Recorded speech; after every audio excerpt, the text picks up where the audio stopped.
And just out of curiosity, what role do you think the comptroller You should? are lethal with that. I'm sorry. Ozzy Paper is lethal with that. That's like, Yeah. I'd rather have my arm shot with a bullet. I will let you hold this next time.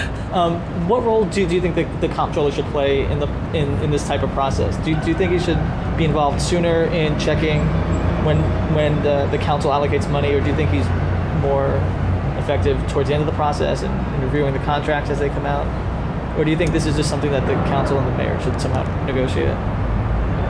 I think the budget and how much is allocated to what groups, number one, they have to be legitimate organizations. There's no question about that. Everything apart from that is a political decision, and there should be far greater transparency and far fuller disclosure. You know, I've been fighting for a long time to have my name listed under every single item because I'm proud of that fact. I'm proud to have secured money for kids groups, for senior centers, and I want that known, except that when I send the press release to you guys don't give a crap about that. Sorry. Okay? But, so we should have greater transparency. But that transparency and this whole idea of RFP, you know, the very reason why, if everything was working perfectly, and the RFP process was working perfectly, and it should be up to one branch of government to determine exactly how all the money of the people gets spent, then fine. But that is not what the Founding Fathers envisioned. That's why we have very well-grounded concepts of legislative power of the purse. There is something called Resolution A, which allows us to fund some of the groups, some of the schools whose principals say they need to have this, but the Department of Education won't give them that, and therefore that, you know, it allows the legislative body to get involved in some of the decision-making priorities. And Christine Quinn has her people have put out a series of changes and reforms that she's made since 2007 and late 2006. Has she made the case that she's actually been reforming the budget process all along, and this is just like the latest step in that?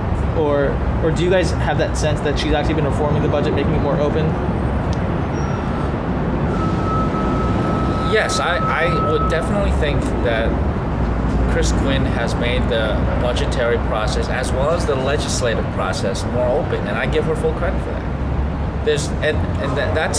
That's fine, and I agree with all of that. But this latest round, on top of the unnecessary congestion pricing vote, on top of a few other issues that had come before the council, it is an example where the candidacy is taking precedent over the leadership responsibility. So you're saying that her ambitions for mayor are clouding her decision-making process this week? I said so last Friday. We are talking about mayoral ambitions that, what did I say? I'm trying to remember. This guy, hey Michael. Okay. How nice of you. Yeah, You right guys been now. standing here for 2 hours. I'm sorry, I was at the truck feeding you. As always. We were saying mayoral ambitions. Well, there is an inherent conflict when you are the leader of the legislative body and running for mayor at the same time. I mean, it's difficult. Sometimes you make choices. What happened last Friday with that ill-conceived announcement of a relatively far-reaching procedure that was not vetted with the council members was an example of how the political ambition overshadowed what was really necessary as leader of the institution. And I'm sure you may have answered this, but today, what was the sense you got today from her? Is she listening to members now? She sat there for a while and listened to what we had to say, and at the end got up and said, I'll take it under advisement, and left. And you mentioned mayoral ambitions. What are your ambitions for 2009? Have you determined that yet? I'm running for citywide office. Possibly mayor? Well, I don't. That's a little bit of a stretch, but there are some other people who have not decided if they're running for controller or public advocate, so we'll see what happens with that. When you talk